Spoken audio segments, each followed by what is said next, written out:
최근 이만희 교주의 지령을 담은 특별 편지가 신천지 교도들에게 전달됐습니다.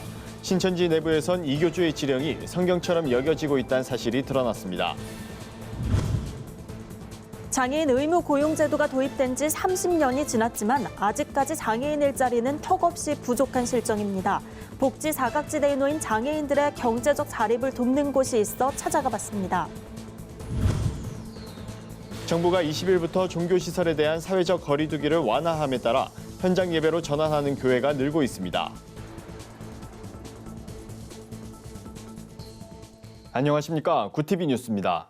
침묵하던 신천지 이만희 교주가 한 달여 만에 내부 통신망을 이용해 특별 편지란 이름의 지령을 보냈습니다. 그런데 특별할 것 없어 보이는 이 편지 글을 신천지 내부에선 마치 성경처럼 여기고 있다는 사실이 취재 결과 드러났습니다. 윤인경 기자의 보도입니다.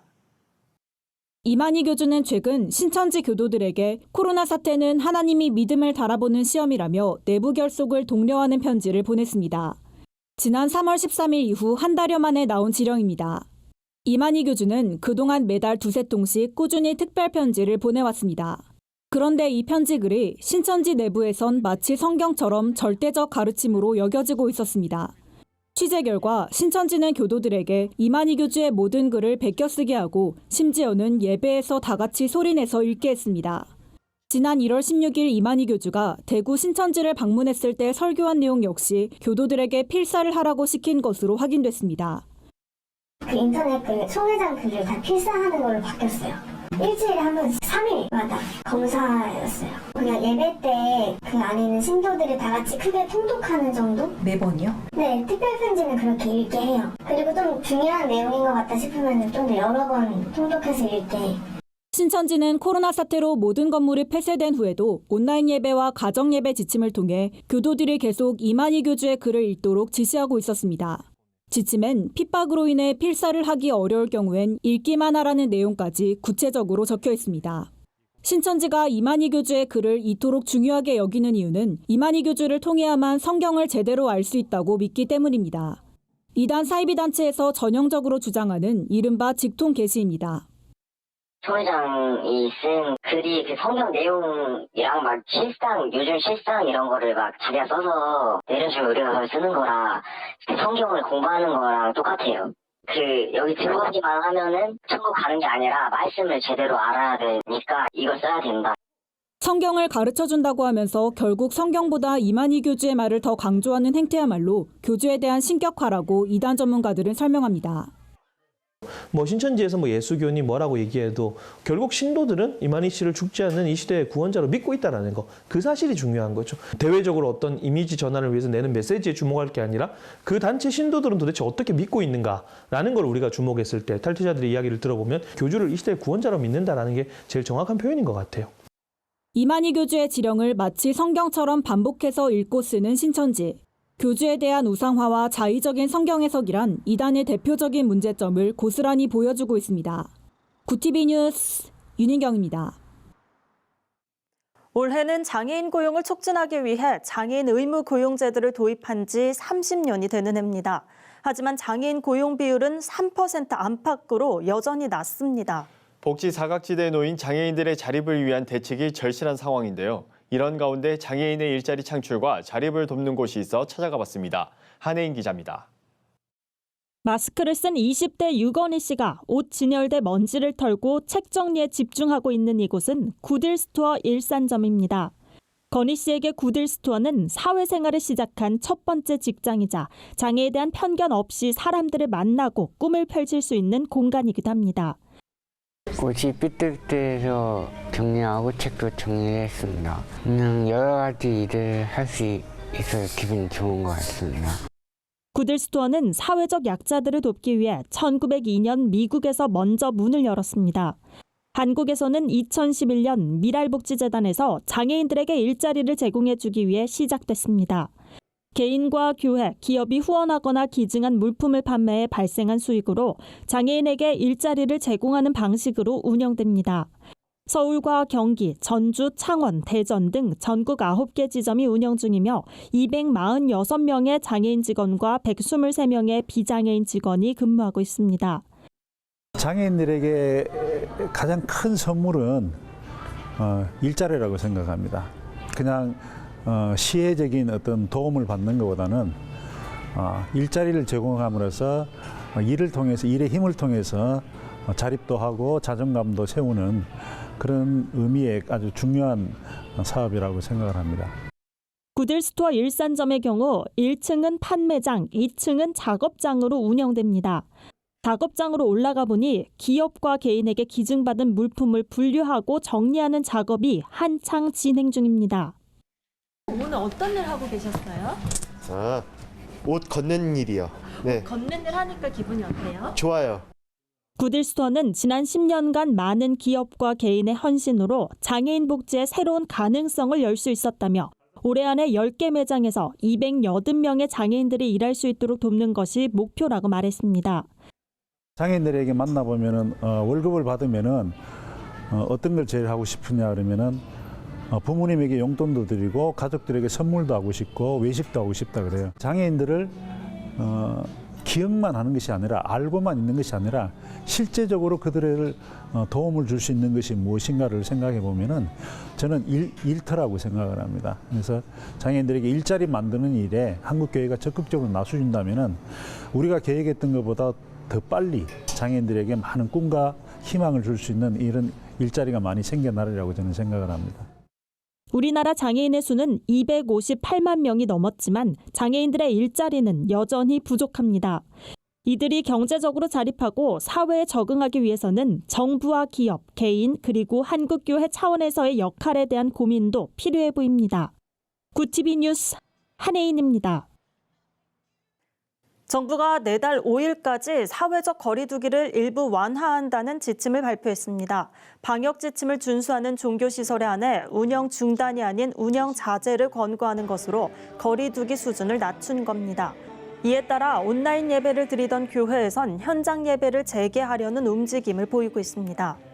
여의도 순복음교회는 26일 주일 예배부터 거리 두기 원칙과 방역 수칙을 지키는 선에서 예배당을 개방하기로 했습니다. 서울 온누리교회도 25일부터 국내 모든 캠퍼스에서 현장 예배를 재개합니다. 새벽 기도회는 27일, 주중 예배는 내달 4일 주간부터 다시 시작됩니다. 3일교회는 26일부터 온라인 예배와 현장 예배를 병행하기로 했습니다. 부서별 예배는 3주 후부터 시작될 예정입니다. 중앙재난안전대책본부에 따르면 현장 예배를 재개하는 교회는 입장 전 발열 검사를 비롯한 증상을 확인해야 하고 신도 간 2m 거리 유지, 예배 전후 소독, 식사 제공 금지, 참석자 명단 작성 등 7가지 방역 수칙을 지켜야 합니다.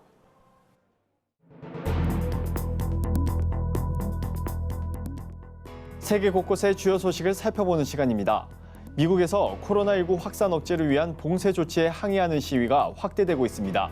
봉쇄 장기화로 일자리를 잃은 사람들이 늘고 있는 데다 정부의 지나친 통제에 대한 반발이 거세지고 있습니다. 자세한 소식 박은결 기자가 전해드립니다. 코로나19의 확산 억제를 위한 봉쇄 조치가 장기화하면서 미국과 브라질에서는 사회적 거리 두기 지침을 해제할 것을 요구하는 시위가 전국적으로 벌어졌습니다. 이 조치가 시민권을 침해하고 생계를 위협하고 있다는 겁니다. 일부 참가자들은 마스크나 장갑을 끼지 않은 채 시위에 참가해 경제활동의 재가동과 당국자들의 사퇴를 요구하고 나섰습니다. 그러나 상당수 시민은 아직 봉쇄 완화에 신중한 입장이라서 갈등이 불가피할 것으로 보입니다. 일본에서 코로나19가 급격하게 확산하는 가운데 일본 정부가 거액을 들여 추진하는 천마스크 배포 사업이 곳곳에서 문제를 드러내고 있습니다. 일본 정부가 제공한 천마스크 중 일부에 오염물이 묻어있다는 보고가 이어졌고 확인 결과 1,900여 장에 달하는 불량품이 발견됐습니다. 감염 방지 효과에 대한 의문과 사용의 편의성에 대한 문제도 제기됐습니다. 사용자들이 마스크가 작아서 말할 때 끈이 풀어지고 귀가 아프다고 불편을 호소했지만 당국은 끊어졌을 경우 테이프 끈 등으로 연결해 사용하라는 말만 되풀이했습니다. 미국에서 코로나19 대응 최전선에 질병통제예방센터 CDC가 불량 진단키트를 양산한 것으로 드러났습니다. 불량 진단키트 문제를 해결하는데 한 달이 넘는 시간이 낭비되면서 검사 지연 악화를 초래했다는 지적도 나옵니다. 미 규제당국인 식품의약국은 성명을 통해 CDC가 진단키트를 제조할 때 자체 수칙을 지키지 않았다고 밝혔습니다. 이 진단키트 중 일부는 코로나 바이러스에 오염돼 정제수에도 양성 반응을 나타내는 등 정확도가 떨어지는 것으로 알려졌습니다. 캐나다 남동부 노바스코샤주의 작은 시골 마을에서 주말 밤사이 총기 난사 사건이 벌어져 최소 13명이 숨졌다고 AP통신이 전했습니다. 용의자는 51살의 가브리엘 워트먼으로 범행 현장에서 떨어진 주유소에서 체포됐으며 현지 경찰은 그가 숨졌다고 밝혔습니다. 경찰과 대치 과정에서 숨진 것인지 스스로 목숨을 끊은 것인지는 확인되지 않았습니다. 다수의 사망자는 한 주택의 내부와 주변에서 발견됐으며 사망자 중에는 경찰관 1명이 포함된 것으로 알려졌습니다. 올해 초 기준으로 100세 이상 장수하는 러시아인이 2만 2천 명을 넘었다고 현지 언론이 보도했습니다. RT방송은 자국 국가통계청 자료를 인용해 러시아에서 올해 100세가 넘은 사람이 2만 2,600명으로 조사됐다면서 수도 모스크바와 상트페테르부르크 등의 장수 인구가 가장 많다고 전했습니다. 통계청은 지난해와 비교해 올해 100세 이상 인구가 10% 증가했으며 10년 전에 비해선 3배나 늘었다고 소개했습니다. 러시아의 장수 인구 증가는 생활 수준과 의료 환경이 향상된 데 따른 것으로 분석되고 있습니다. 한편 2018년 기준 러시아의 평균 수명은 남자 68세, 여자 78세입니다. 구티비 뉴스 박은결입니다. 오늘의 사회 이슈를 차진환 기자가 종합해 보도합니다. 오늘의 이슈 포커스입니다. 20일 이단 신천지가 13년간 불법으로 사용 중이던 경기 과천시의 집회시설을 철거했습니다. 과천시가 위법 시설에 대한 원상회복 이행 강제금으로 7억 5천만 원을 부과하자 자진 철거에 나선 겁니다. 해당 건물은 종교시설이 아님에도 불구하고 그동안 예배 장소로 사용해온 것으로 알려졌습니다. 이날 신천지는 집회시설 내부는 공개하지 않았고 신천지 교도로 보이는 수십 명의 젊은 남성들이 나와 짐을 옮겼습니다. 과천시 관계자는 이사를 맡아서 한다는 업체가 없어 직접 사람을 동원한 것으로 안다며 22일까지 시설 철거가 완료되도록 철저히 관리하겠다고 밝혔습니다. 긴급 재난지원금 지원 범위를 결정하기 위해 모인 정부와 더불어민주당, 청와대가 접점을 찾지 못한 채 회의를 마쳤습니다. 정부는 재정 건전성을 이유로 소득 하위 70% 지급이라는 본래 방침을 고수했고 민주당은 총선 공약대로 전국민 확대 지급 방안을 주장했습니다. 민주당은 야당과의 협의를 거쳐 2차 추가 경정 예산 규모를 증액해 전국민 확대 지급을 관철하겠다는 방침인 가운데 정부는 여야 간 논의 과정을 지켜보며 여당과의 협의를 이어갈 방침입니다. 종전보다 완화한 형태의 사회적 거리두기가 시행되면서 코로나19가 다시 확산하는 게 아니냐는 우려가 나오고 있습니다. 정부는 다음 달 5일까지 사회적 거리두기를 이어갔지만 실천 수위를 고강도에서 완화된 형태로 낮추기로 했습니다. 한 전문가는 완화된 거리두기는 실내에서 공간 확보나 손 위생, 마스크 착용 등이 전제돼야 한다며 방역 지침을 준수하는 시민의식이 유지돼야 재확산을 막을 수 있다고 말했습니다. 초중고 온라인 개학이 순차적으로 이어지는 가운데 초등학교 저학년도 온라인 개학에 합류했습니다. 초등학교 1, 2학년은 TV를 이용한 EBS 방송 중심 원격 수업을, 3학년은 스마트 기기를 사용해 쌍방향형 원격 수업을 진행했습니다. 이로써 초중고교생 540만 명이 원격 수업을 받게 됐는데 접속 오류나 지연 같은 문제가 계속 나타났습니다. 교육부 관계자는 적응기를 거치는 동안 여러 문제를 바로잡고 고쳐나가겠다고 말했습니다. 코로나19로 2달간 중단됐던 병역 판정 검사가 20일부로 재개됐습니다. 병무청은 사회적 거리두기를 실천하는 가운데 본인 희망자에 한해서 병역 판정 검사를 시행한다고 밝혔습니다. 다만 최근 해외로 여행을 다녀왔거나 코로나19 집단 발생 시설을 방문한 사람, 자가격리가 해제된 지 한 달 이내인 사람 등은 검사 대상에서 제외됩니다. 병무청은 현역병을 차질 없이 확충하고 병역 의무 이행 지연에 따른 불편을 최소화하기 위한 조치라고 설명했습니다.